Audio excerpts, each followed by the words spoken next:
지상 대명령, 주님의 지상 대명령, The Great Commission이라는 제목으로 말씀을 전합니다. 저한테 제일 큰 부담이 뭐냐 하면 사실은 영혼 전도입니다. 저한테 제일 큰 부담입니다. 저희 교회가 이제 22년 정도 되어 가는데 저희들이 한 15년까지는 한 15년 정도, 그러니까 15년 정도, 그러니까 7년 전까지는 제가 직장 생활을 했습니다. 직장 생활을 하면서 이제 목회를 하다 보니까 주일날, 그리고 이제 또 경기도에서 직장 생활을 하다 보니까 수요일날 겨우 시간 맞춰 오고, 그리고 늘 비어 있고, 이제 7년 전부터 제가 일을 하는 것을, 또 직장 생활을 그만두고 이제 목회를 했는데, 그 과정에서 늘 아쉬운 게 뭐냐면 이제 복음 전도였습니다. 제일 답답하고 안타까운 부분이었죠. 그래서 지난 추석 연휴 기간에도 내가 책을 보면서 하나님 제가 뭘 준비해야 됩니까 하면서 한 권의 책을 손에 쥐고 참 은혜를 받았습니다. 그 책이 뭐냐 하면 유명한 청교도 사상 전문가, 개혁주의 신학자 마크 존스가 쓴 그리스도를 아는 지식이라는 책입니다. 참 은혜를 받았는데, 이 중에 그리스도의 기도라는 주제를 다룬 내용이 있었는데, 예수님께서 제자들에게 왜, 어떻게, 언제, 무엇을 기도해야 하는지를 충분히 가르치셨는데, 특별히 예수님이 이렇게 기도해라 라고 하는 것이 저 안에 6가지가 있었습니다. 우리 성경이 기도의 책이잖아요.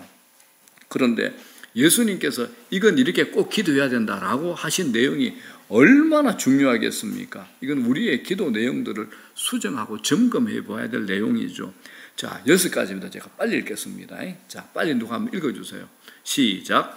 힘들게 하고 만나고 싶지 않는 원수 같은 자들 위해서 기도하라. 아멘. 누가복음 6장 28절에 있습니다. 여러분들 제게 적지 마시고요. 제가 주보 안에 그럴 줄 알고 넣어놨습니다. 주보 가지고 하시면 됩니다. 이 안에 6가지. 제가 예수님이 말씀하신 6가지 기도 내용 속지에 있습니다. 보시면 여기에 보면 입에 순서지 옆에 6가지 있습니다. 주보에. 자, 두 번째가 뭡니까? 추수할 일꾼을 보내주기를 기도하라. 세 번째, 구하는 자에게 성령을 주심으로 성령을 구하라. 네 번째, 낙심하지 말고 끈기 있게 기도하라. 다섯 번째, 장황한 외식적 기도를 하지 마라. 여섯 번째, 시험과 유혹에 들지 않게 기도하라. 자, 이 6가지가 예수님께서 이렇게 기도하라라고 하신 내용입니다. 이렇게 기도하다. 자, 이 6가지 중에 이 두 번째 말씀이 제 가슴 정중앙을 쳤습니다. 이 말씀이 오늘 본문입니다. 자, 2절 한번 볼까요? 시작. 이르시되 추수할 것은 많되 일꾼이 적으니 그러므로 추수하는 주인에게 청하여 추수할 일꾼들을 보내주소서 하라 합니다. 알고 있는 말씀이지만 이 말씀 앞에 제가 회개를 했습니다. 내가 주님께 추수할 일꾼을 보내달라고 기도하지 않았구나. 추수할 일꾼을 보내달라고.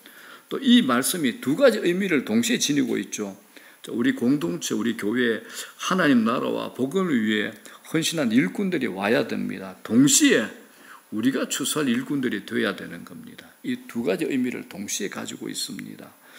자, 우리가 이 명령 앞에 어떻게 반응해야 될까요? 제가 여러분들에게 3가지 퀴즈를 드립니다. 마음속으로 대답해 보십시오. 첫 번째, 성경이 우리 그리스도인에게 가장 강조하는 임무가 뭘까요? 두 번째, 예수님께서 이 땅을 떠나시기 전에 마지막으로 우리에게 부탁하신 일이 무엇일까요? 우리 초등학교 때 배웠죠. 그죠? 청개구리도 엄마의 유언은 들어줬는데 예수님께서 이 땅을 떠나시기 전에 우리에게 하신 마지막 부탁이 얼마나 중요하겠습니까? 마지막 3번째가 뭡니까? 우리가 하는 일 가운데 천국에서 받게 될 가장 큰 상급이 약속된 것은 무엇일까요? 정답이 생각났죠? 답이 뭐죠? 전도입니다. 전도입니다. 주님이 이 땅의 사역을 마치시고 하늘로 승천하시기 전에 마지막으로 제자들에게 말씀하신 지상 명령이 있죠. 자, 마태복음 28장 19절 20절입니다. 시작. 그러므로 너희는 가서 모든 민족을 제자로 삼아 아버지와 아들과 성령의 이름으로 세례를 베풀고 내가 너희에게 분부한 모든 것을 가르쳐 지키게 하라. 이게 이제 4가지 동사가 나오죠. 가라, 제자 삼아라, 세례 주라, 가르쳐 지켜야 하라. 이 동사가 4개 나오는데 헬라어 원어를 보면 주동사 하나입니다. 제자 삼으라라는 겁니다. 그래서 신학자들이 이 명령이 너무 엄중하고 무거운 명령이어서 주님의 지상 대명령, The Great Commission이라고 별명을 붙여놓은 겁니다. The Great Commission. 예수님이 우리에게 하신 명령은 수없이 많지만 그 중에 가장 엄중하고 우리가 반드시 순종해야 될 명령이 뭐냐? 제자 삼아라, 전도해라, 이 명령이 됩니다. 자, 오늘이 벌써 10월 중순이죠. 이제 고개를 좌우로 이제 위아래로 한번 흔들면 1년이 그냥 휙 하고 지나가 버립니다. 이제 40이 넘으신 분들 다 실감하실 겁니다. 이렇게 빠른 세월 앞에서 우리가 정말 궁금한 게 있죠. 내가 천국에 가게 되면 어떤 상급을 받을 것인가? 이게 정말 궁금하죠. 자, 성경은 그 상급에 대해서 이렇게 우리에게 설명을 합니다. 주님이 장차 재림하실 때, 강림하실 때 우리가 받게 될 상급과 면류관에 대해서 사도 바울을 통해서 이렇게 우리에게 설명을 합니다. 자, 데살로니가전서 2장 한번 보겠습니다. 시작. 우리의 소망이나 기쁨이나 자랑의 면류관이 무엇이냐? 그가 강림하실 때 우리 주 예수 앞에 너희가 아니냐? 너희는 우리의 영광이요 기쁨이니라. 너희가 누굽니까? 사도 바울이 복음 전한 그 사람입니다. 전도한 그 사람이라는 겁니다. 바울은 자신이 전도한 성도들이 주님이 다시 이 땅에 오실 때 자기가 주님께 받게 될 영광이요 상급이요 면류관이라고 설명합니다. 그러면 우리가 주님 앞에서 받게 될 가장 큰 상급은 무엇일까요? 우리가 전도한 사람들입니다. 복음 전한 사람들입니다. 우리가 전도한 그들이 우리의 영광이요 상급이요 면류관이 됩니다. 그렇기 때문에 전도는 우리에게 주어진 가장 중요한 의무요, 주님이 이 땅을 떠나면서 마지막 우리에게 부탁하신 명령이요, 우리가 해야 할 거룩한 사명이요, 동시에 가장 큰 상급이 보장된 축복의 약속입니다. 이게 전도입니다. 우리 교회 데리고 오라 이거 아닙니다, 여러분들. 주님이 우리에게 주신 가장 큰 위대한 사명 임무입니다. 이 땅을 떠나면서 우리에게 마지막 부탁한 명령이죠. 우리가 해야 될 거룩한 사명입니다. 동시에 가장 큰 상급이 보장된 축복의 약속이 바로 전도가 되는 겁니다. 자, 그렇다면 이제 여러분 솔직히 우리 마음을 한번 들여다봅시다. 전도할 마음이 있나요? 아마 마음에 부담스러운 분들이 있을 거예요. 왜 그럴까요, 여러분? 왜 그럴까요? 정답은 여러분들 때문이 아니라 사탄이 이것을 알고 있기 때문에 그러합니다. 전도는 예수님이 우리에게 유언처럼 남겨주셨고 장차 우리들이 받게 될 가장 큰 상급이요 축복이라는 것을 사탄이 알고 있다라는 겁니다. 그래서 사탄은 끝없이 질기게 우리 마음속에 있는 전도의 마음과 열정을 지우는 겁니다. 온갖 환경과 수단을 이용해서 우리 안에 전도의 마음을 희미하게 하고 가볍게 만들어는 겁니다. 예수 믿는다는 거, 자, 복음을 가장 잘 설명하고 있는 한 구절이 골로새서 1장에 나옵니다. 13절입니다. 이게 복음입니다. 시작. 그가 우리를 흑암의 권세에서 건져내서 그가 사랑의 아들의 나라로 옮기셨으니 이겁니다. 내가 예수 믿는다는 것은 예수 믿기 전에 어디 있었다는 거죠? 흑암의 권세 아래에 있었습니다. 내가 예수 믿고 나는요, 사랑의 아들, 하나님의 아들의 나라로 옮기셨다는 이게 복음입니다. 여러분들 흑암의 권세에 붙잡힌 사람들 보셨잖아요. 예수 믿는다는 것이 이런 영광과 이런 신비가 있는 겁니다. 그런데 이걸 잘 아는 사탄이 방해하지 않을까요? 그냥 보고만 있을 수 있겠습니까? 수단과 방법 가리지 않고 회방하고 또 회방하고 방해하는 겁니다. 이게 사탄의 존재 이유입니다. 우리는 전도하는 것이 사명이야. 사탄은 끊임없이 방해하고 길을 막고 낙심하게 해가지고 못하도록 하는 것. 그래서 전도는 뭡니까? 치열하고 살벌한 영적 전쟁입니다. 영적 전투예요. 이건 굉장한 전투입니다. 그래서 여러분 오늘 이 말씀을 듣는 동안 우리 모두에게 전도의 불이 붙기를 주의 이름으로 축복합니다. 전도의 불이 붙기를요. 자, 그러면 이렇게 축복스러운 전도를 우리가 어떻게 할 수 있는가라는 겁니다. 우리가 전도하지 못하는 이유 중에 하나가 뭡니까? 전도하는 방법을 잘 몰라서 그렇습니다. 그래서 저는 오늘 그 방법을 아주 명쾌하게 하나님 말씀을 근거해서 말씀드리고자 합니다. 자, 오늘 우리가 읽은 본문은 누가복음 10장입니다. 이 본문은 예수님께서 후반기 사역을 하시는데 먼저 70명의 전도대를 만들어서 보내기 전에, 현장으로 파송하기 전에, 지방으로 파송하기 전에 전도하는 방법을 명확하게 가르쳐 주시는 겁니다. 자, 주님이 가르쳐 주신 전도의 방법을 살펴봅시다. 제일 먼저 뭐냐? 주님을 의지하라라는 겁니다. 의지하라라는 겁니다. 우리가 전도하지 못하는 가장 큰 이유가 뭐냐?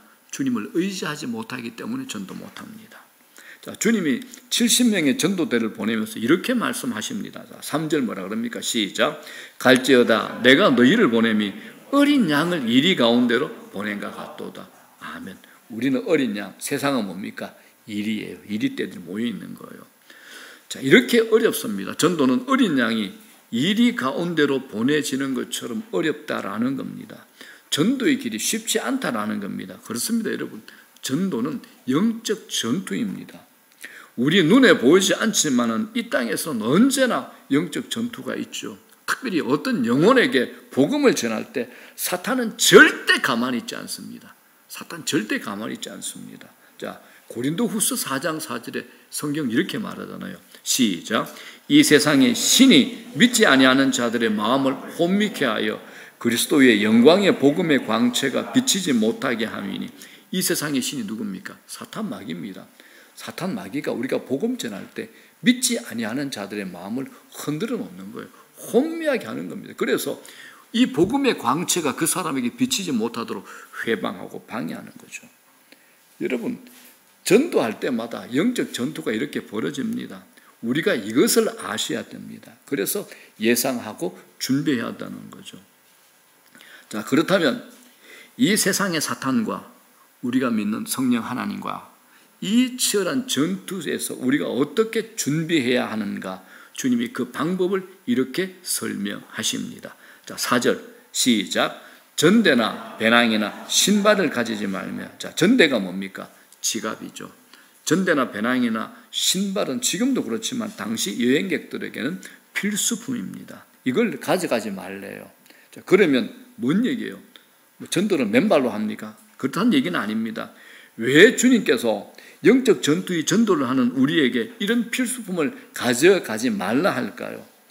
우리는 주님의 말씀의 요지를 알아들어야 됩니다. 주님의 말씀하신 요지가 뭡니까? 우리가 전도하러 갈 때 하나님만 의지하라는 겁니다. 내 능력, 내 자신감, 내 실력을 의지하지 말라는 겁니다. 전도할 때 우리가 제일 실패하는 부분이, 자주 실패하고 종종 실패하는 부분이 내 자신감입니다. 내 자신감입니다. 왜 그럴까요? 내가 전도한다고 믿기 때문에 실패하는 겁니다. 내 말, 내 능력, 내 지위, 내 캐리어, 내 실력으로 전도를 해야 전도할 수 있다라고 착각하기 때문에 그렇습니다. 그래서 누군가 내가 복음 전하는데 내 말을 받아들이면 우쭐해지고 날아갈 것 같이 기분 좋은데, 내 전도의 말을 받아들이지 않으면 기분이 바닥을 치고 금방 낙심하죠. 그 사람한테 실명하고 나 너 다시는 안 본다, 이런 마음도 들잖아요. 그래서 가만히 보면 전도하는 분들이 롤러코스터를 타기가 참 쉽습니다. 우쭐하다가 낙심하다가 기쁨에 젖어 있다가 바닥을 치다가. 왜 이런 현상이 나타나는 걸까요? 그 이유는 전도가 내 능력이다라고 착각하기 때문에 그렇습니다. 주님이 이걸 다 알고 계시죠. 주님은 이 함정을 알고 계시는 겁니다. 그래서 전도대를 보내면서 이 말씀을 하신 겁니다. 강조해서 말씀하신 겁니다. 전도는 철저히 하나님을 의지해서 해야 함을 우리에게 말씀하고 있는 겁니다. 왜 우리가 자꾸 망설이고 전도하지 못하는 걸까요? 우리 마음을 깊이 들여다보면 내가 전도해야 된다, 내가 해야 된다라고, 내가 결판을 내야 된다, 내가 저 친구 팔을 꺾든지 다리 몽가리를 부스트리든지 해가지고 교회 데리고 와야 된다, 이렇게 생각하고 있기 때문에 그런 겁니다. 그런데 전도는 정말 주님이 하신 것이라고 믿는다면 우리가 복음이 필요한 자들에게 다가가지 못할 이유가 없는 겁니다. 성령이 때로는 내 마음에 이런 마음 들 때 다 있잖아요. 저 사람이 꼭 복음을 전하라, 이런 마음을 우리에게 주실 때가 있잖아요. 여러분들 많이 느끼지 않습니까? 이때 우리가 주저하거나 망설일 이유가 없는 겁니다. 주님의 능력을 의지하고 결과와 책임에 대해서는 내가 지지 않는 겁니다. 그건 성령께서 책임지는 겁니다. 내가 성령의 심부름꾼이요 전도의 도구라고 여긴다면 성령께서 내 마음을 감동시켜 만일 누군가에게 복음을 전하라고 부담을 주실 때 망설일 이유가 없는 겁니다. 아름다운 전도 얘기가 있습니다. 한 어린 소년이 어느 날 자기 죄를 깨닫고 예수님을 영접했던 겁니다. 너무 기뻤죠. 그래서 어디서든지 사람을 만나며 전도했어요. 초등학생이. 그런데 어느 날도 이제 전도할 생각으로 밖으로 나갔는데 그 동네에 정원이 넓은 어느 대학 교수의 집을 지나게 되었습니다. 마침 이 교수가 자기 정원에 널찍한 의자에 비스듬히 누워가지고 이제 독서를 즐기고 있었어요. 소년이 이 교수에게 다가갔습니다. 아저씨 하고 부르는 소리에 교수가 책을 읽다가 말고 무슨 일인가 하고 울타리 너머로 이 소년을 쳐다봤습니다. 소년이 교수를 쳐다보면서 아저씨 예수 믿으세요 라고 말했습니다. 이 교수가 한창 재미있게 책을 읽고 있었는데 감히 꼬맹이가 나타나가 분위기를 깨트리는 거죠. 그것만 해도 기분 좋은 일이 아닌데 이 어린 아이가 교수인 자기한테 감히 전도를 하려고 하다니 기분이 슬그머니 나빠지는 겁니다. 그래서 피식 웃으면서 꼬맹아 나 대학 교수거든. 넌 잘 모르겠지만 난 어려서부터 지금까지 공부 참 많이 했다. 종교에 대해서 누구보다 많이 알고 있다. 그러니 방해하지 말고 다른 데 가서 놀아라. 그리고 이제 쫓아보낸 거예요. 이제는 교수가 아니라 이 꼬맹이가 기분이 팍 나빠진 겁니다. 그래서 그 교수를 똑바로 쳐다보면서 그럼 아저씨 지옥 가세요. 그러고는 가버린 거예요. 이때 교수가 이제 순간적으로 일어났던 이 일이 꿈 같기도 하고 환상을 본 것 같기도 하고 뭐 천사를 본 것 같기도 하고 정신이 멍해지는 거예요. 다시 책을 읽으려고 책을 폈는데 이 글자가 눈에 안 들어오고 귀에서 뭐라 그럽니까? 아저씨 지옥 가세요. 아저씨 지옥 가세요. 지옥 가세요. 이 소리만 들리는 거예요. 저녁에 밥상에 앉았는데도 지옥 가세요. 잠을 자려고 했는데 잠은 오지 않고 지옥 가세요. 이 소리만 계속 들려오는 겁니다. 그래서 이제 며칠 시달렸다고. 야, 이대로 있다가 나 제대로 못 살겠다. 그리고 어디 갔냐? 정신병원 간 거예요. 그랬더니 병원에서 한다는 얘기가 웃으면서 그러면 교회 한번 가보시라 그랬어요.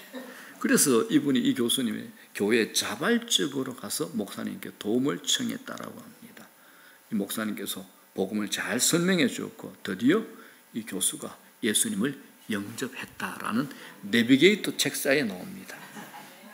자, 제가 여러분에게 이 방법을 사용하라면 여러분들이 속으로 픽하고 웃으실 겁니다. 아, 목사님 어떻게 그런 유치한 방법을 하라고 저한테 얘기하십니까? 라고 생각하실 겁니다. 이건 예의 없고 거칠고 무식한 방법이면 틀림이 없습니다. 저도 이런 방법을 말씀드리고 싶지는 않습니다. 방법에 관한 한은 적어도 그렇습니다. 그러나 하나님은 방법을 통해서 역사하신 것이 아니라 비록 방법은 미숙하고 거칠었으나 그 마음에 하나님을 전하고자 하는 간절한 열망을 가졌던 이 어린 소년을 통해서 성령께서 역사하신 겁니다. 그렇기 때문에 많이 배웠다고 스스로 자만하던 대학 교수의 마음을 부셔버리고 예수님 앞에 무릎 꿇고 굴복하게 만든 겁니다. 이게 뭡니까? 전적으로 하나님을 의지하고 신뢰하는 순수한 마음을 통해서 하나님께서 역사하신다라는 사실을 우리에게 가르쳐 주시는 겁니다. 여러분 복음 전하다 보면 준비된 영혼이 있습니다. 제발 자신의 생각으로 판단하고 저 인간은 안 될 거야. 저 사람은 아닐 거야. 이거 하지 마시고요. 준비된 영혼이 반드시 있습니다. 신기하게도 있습니다. 때로는 어느 날 어떤 사람에게 복음을 잘 전거했는데 저 사람은 꼭 예수 믿을 것 같아. 10년을 해도 안 되는 사람이 있습니다. 정말 많은 공을 들였는데 교회에 안 와요. 근데 때로는 어떤 날은 정말 엉망인데 엉성한데 서투른데 복음 그렇게 전했는데 그래 나도 한번 예수 믿어볼게. 교회 가보자라고 말을 하는 거예요. 이 모든 사실 무엇을 얘기합니까? 이건 전도가 우리에게 달려있지 않고 오직 하나님 손에 있다는 것, 하나님의 주권이라는 것을 우리에게 가르쳐 주는 겁니다.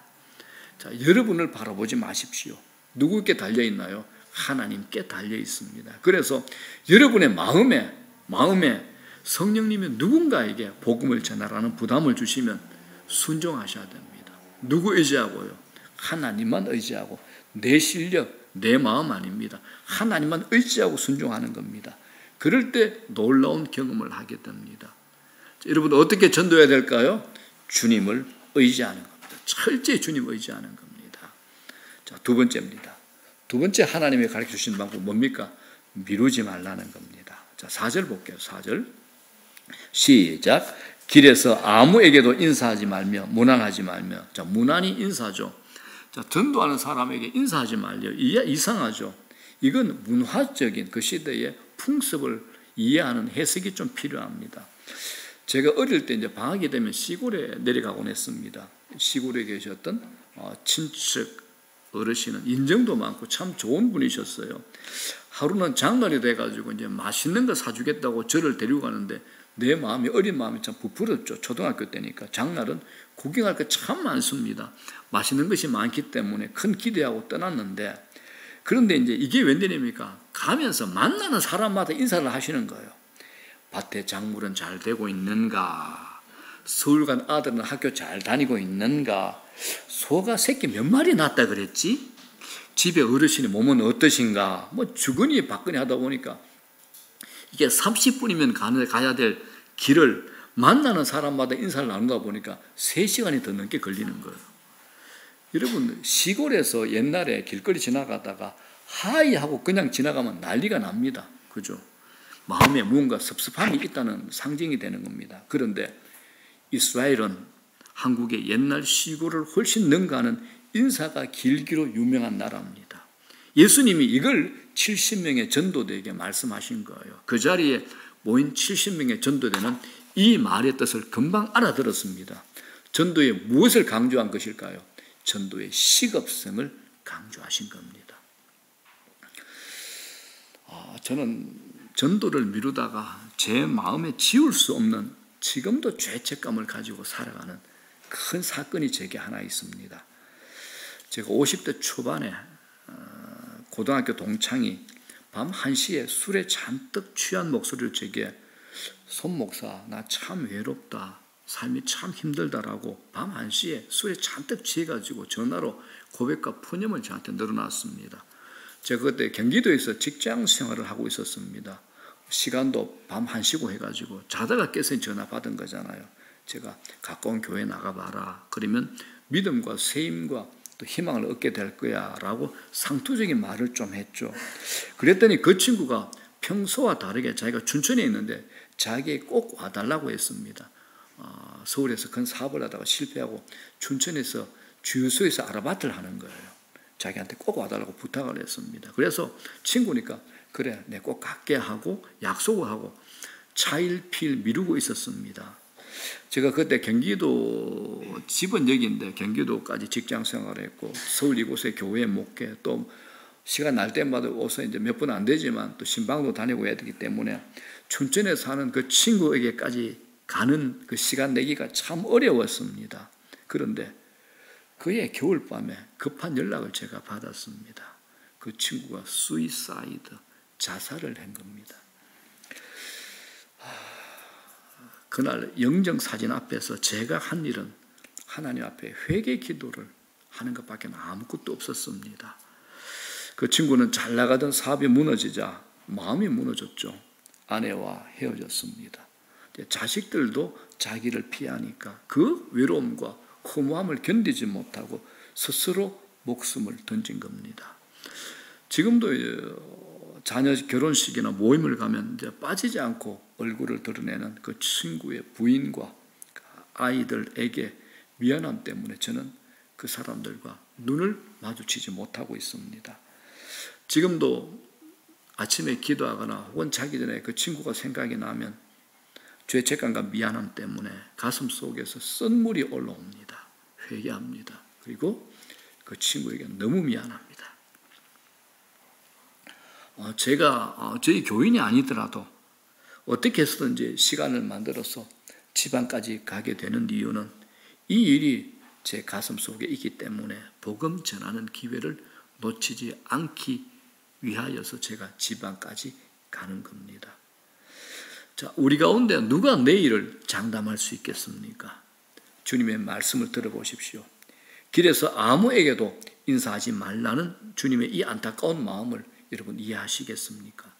전도는 미루는 것이 아닙니다. 성령님이 부담을 주시면 그 시간에 오늘 지금 하셔야 되는 겁니다.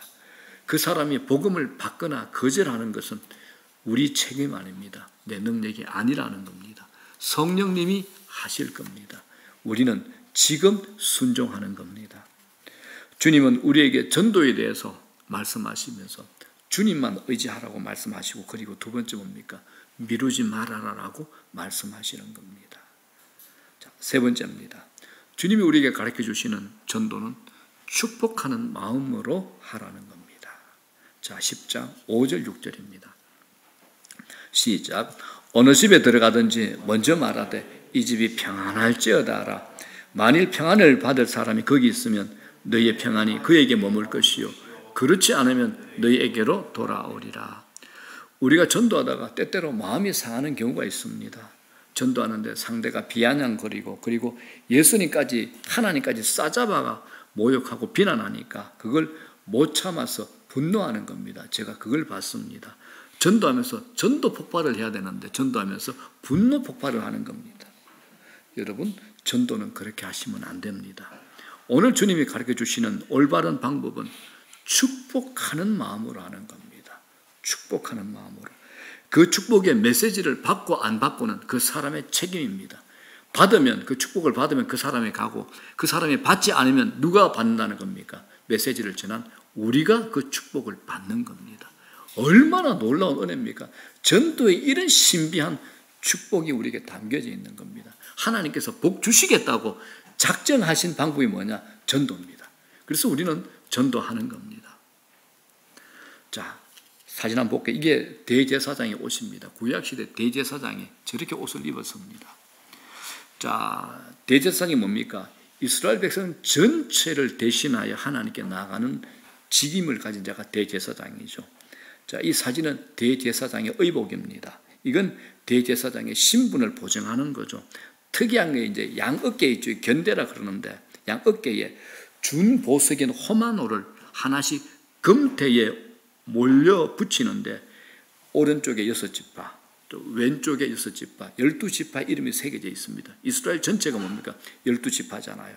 또 가슴에 있습니다. 가슴에 흉패가 있죠. 흉패에도 각 지파의 이름을 쓴 12개의 보석을 금태에 물려서 붙여놓은 겁니다. 자, 어깨뿐만 아니라 가슴에도 모든 지파의 이름을 새긴 보석을 붙여야 하는 것은 대제사장이 모든 백성을 가슴에 품고 하나님 앞에서 그들을 대신한다라는 겁니다. 이게 대제사장의 마땅한 역할입니다. 이게 여러분 신약으로 오게 되면, 지금 우리에게 오게 되면 이렇게 변합니다. 베드로전서 2장 시작. 그러나 너희는 택하신 족속이요 왕같은 제사장들이요 거룩한 나라. 아멘. 우리가 제사장이 되는 겁니다. 지금 우리가 왕같은 제사장이 되는 겁니다. 신약에는 우리 모두가 제사장입니다. 제사장이 된 우리는 전도해야 될 사람을 가슴에 품고 하나님 나라 안으로 인도해야 될 책임이 있다라는 겁니다. 그러면 전도 대상이 여러분 구체적으로 누구까지가 우리가 전도 대상일까요? 예수님께서 이렇게 말씀하셨죠. 사도행전 1장 8절 시작. 오직 성령이 너희에게 임하시면 너희가 권능을 받고 예루살렘과 온 유대와 사마리아와 땅끝까지 이르러 내 증인이 되리라 하시니라. 아멘. 자꾸 지리상으로 예루살렘, 온 유대, 사마리아 이러는데 이 말씀이 굉장히 중요합니다. 이 말씀이 중요할 수밖에 없는 이유가 바로 이게 8절인데 9절이 뭐냐? 시작. 이 말씀을 마치시고 그들이 보는데 올려져 가시니 구름이 그를 가려 보이지 않게 하더라.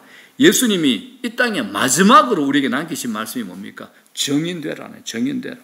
우리에게 예수 믿는 것을 세상 사람들에게 전가하는 정인이 되어야 된다. 이 말씀 마치고 하늘로 승천하신 거예요. 이 땅의 사역을 전부 마치신 예수님께서 그 임무를 누구에게? 우리에게 맡기신 거예요. 자, 그 임무의 대상이 누구까지입니까? 1장 8절에 이렇게 되어 있죠. 예루살렘, 온 유대, 사마리아 땅끝.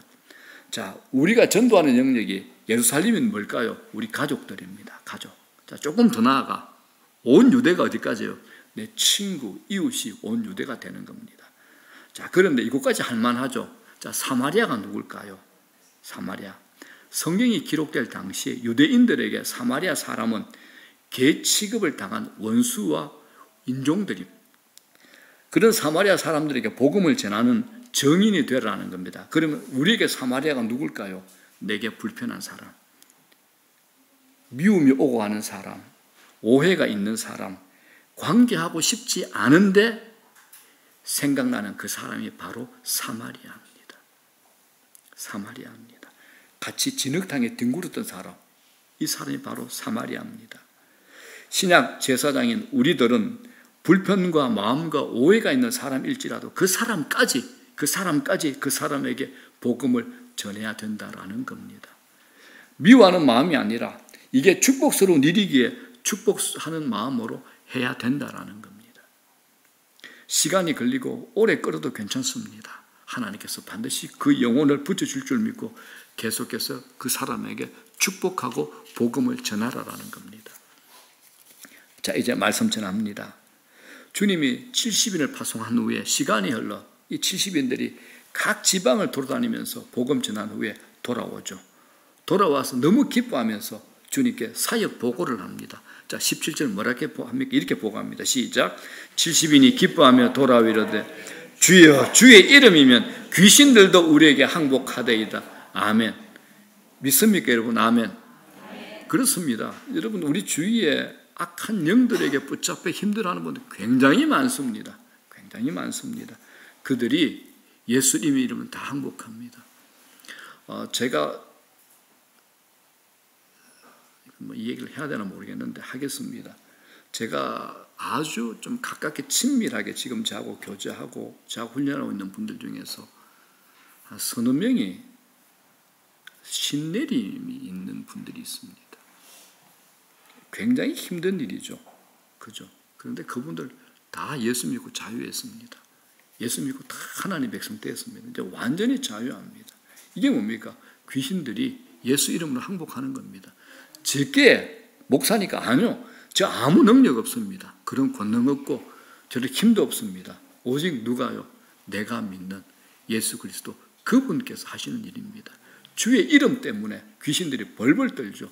주의 이름이면 귀신들도 항복합니다. 너무 신기하죠. 그때 주님이 더 기가 막힌 말씀을 우리에게 이 말씀으로 일깨워줍니다. 18절 시작. 예수께서 이르시되 사탄이 하늘로부터 번개같이 떨어지는 것을 내가 보았노라. 그래 안다. 귀신이 그 사람에게 떠나는 게 뭡니까? 사탄이 하늘로부터 번개같이 떨어지는 것, 바로 그거하고 똑같다. 내가 그걸 보고 있다라는 겁니다. 우리가 하는 전도 뒤에 얼마나 큰 영적 전쟁이 일어나고 있는가를 보여주는 말씀이 바로 이 말씀입니다. 내가 전도하는 일이 보잘것없고 초라한 것처럼 여겨질 수 있지만 주님께서 이렇게 말씀합니다. 너희들이 전하는 그 복음은 사탄의 세력을 쳐 부수는 놀라운 힘이 있다는 것을 우리에게 말씀하신 겁니다.